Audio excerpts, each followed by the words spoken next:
Hi, అందరికీ నమస్కారం. ఈరోజు మా లంచ్లోకి తోటకూర. మనం ఎప్పుడూ చేసుకోనిది కాదు, కొత్తది కాదు, అయినా కూడా మాకు బాగా నచ్చింది. వివరాలు చెప్తాను, చూస్తూ ఉండండి. ఆకు చూశారు కదా ఎంత చిన్నగా ఉందో. మొన్న సంతలో వెళ్ళినప్పుడు పెద్ద ఆకు ఉన్న కట్ట ఉంది, ఇలా చిన్న ఆకు ఉన్న కట్ట కూడా ఉన్నాయి. ఆకు ఇలా చిన్నగా ఉండడం వల్ల ఆకు తెంపుకోవడంలో పని ఎక్కువ అవుతుందని నేను వెనుకాడాను కొనడానికి. కానీ అక్కడ అమ్మే ఆవిడ చెప్పింది, పెద్ద ఆకు ఉన్న కట్టెలు తీసుకుంటే కాడ ముదురుగా ఉంటుంది, ఆకులు మాత్రమే వాడుకోవాల్సి వస్తుంది.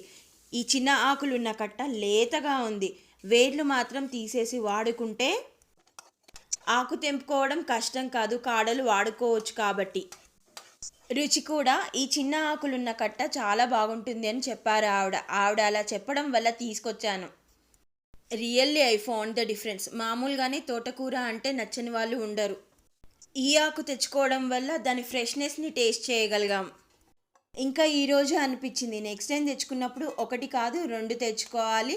అలా అయితే ఇలా కాంబినేషన్లో వండకుండా పూర్తిగా తోటకూర రుచి చూడొచ్చు అనిపించింది.